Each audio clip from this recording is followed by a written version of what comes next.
শুরুতেই আমরা যে খবরের দিকে নজর রাখবো, ভোটে গরম হাড়োয়া। হাড়োয়ায় তৃণমূলের সঙ্গে বিজেপির সংঘর্ষ।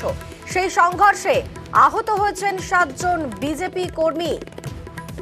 লাঠি বাঁশ নিয়ে বিজেপি কর্মীদের উপর হামলার অভিযোগ উঠছে। আমাদের সঙ্গে রয়েছেন প্রতিনিধি জিয়াউল। জিয়াউল, কাদের বিরুদ্ধে অভিযোগ উঠছে এবং কি নিয়ে বা ঝামেলার সূত্রপাত?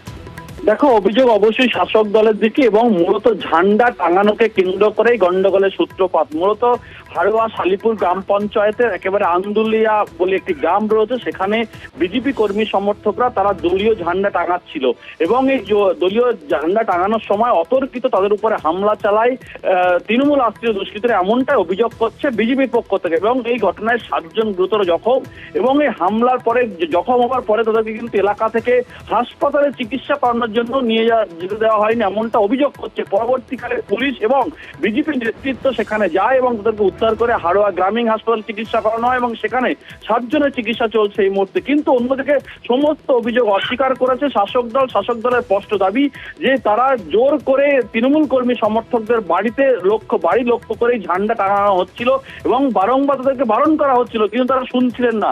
এবং যখন শুনছিলেন না তখন তাদের সঙ্গে তর্কাতর্কি হয়, ঝামেলা হয়, কিন্তু কোনো মারধরের ঘটনা ঘটেনি। কিন্তু পুরোপুরি মারধরের ঘটনা অভিযোগ অস্বীকার করেছেন শাসক দল। ফলে যা নিয়ে উত্তপ্ত পরিবেশ তৈরি হয় আন্দুলপুর এলাকায়, এই শালিপুর গ্রাম পঞ্চায়েতের কিন্তু রাতভর সেখানে উত্তেজনা ছিল। কিন্তু শাসক দলের পক্ষ থেকে স্পষ্ট দাবি কোনো গন্ডগোল হয়নি, মারধর হয়নি, শুধুমাত্র বারণ করা হয়েছে। কিন্তু বিজেপির পক্ষ থেকে অভিযোগ করা হয়েছে তাদেরকে মারধর করা হয়েছে। এই ঘটনায় 7 জন আহত এবং সেই হামলার মুহূর্তে অর্থাৎ যে সময় তারা ঝান্ডা টাঙাচ্ছিলেন সেই ছবিও কিন্তু এই মুহূর্তে নিউজ 18 বাংলার হাতে।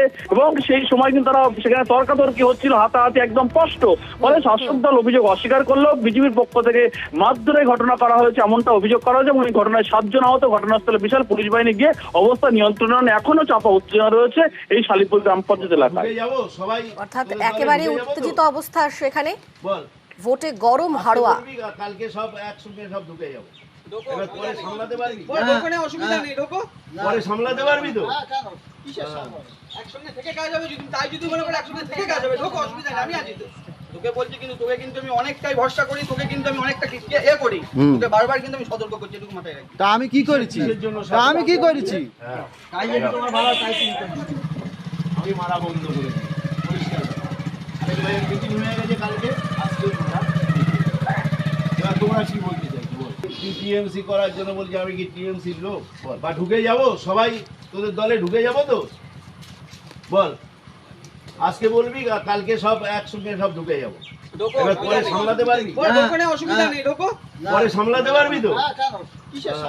একসঙ্গে থেকে কাজ হবে। হাড়োয়ায় তৃণমূলের সঙ্গে বিজেপির সংঘর্ষ এবং সেই সংঘর্ষে বিজেপি অভিযোগ তুলছে তৃণমূলের বিরুদ্ধে, যদিও সমস্ত অভিযোগ অস্বীকার করেছে তৃণমূল। তা আমি কি করি? আমাদের বিজেপির কার্যকর্তারা নিজের দলীয় কাজকর্ম করে ফিরছিল, অতর্কিতে ওদের বাঁশ, লাঠি, রড দিয়ে তেতলে ফেলে আক্রমণ করে আসতে দেওয়া হচ্ছিল। তারা মার খেয়েছে কারণ তারা বিজেপি করে। অত্যাচারের একটা সীমা আছে, বিজেপি করে তাদের ফেলে মারবে, আমরা শেষ দেখে ছাড়বো। বিজেপি তো অ্যাকচুয়ালি হাড়োয়া ব্লক 2-তে অস্তিত্ব নেই।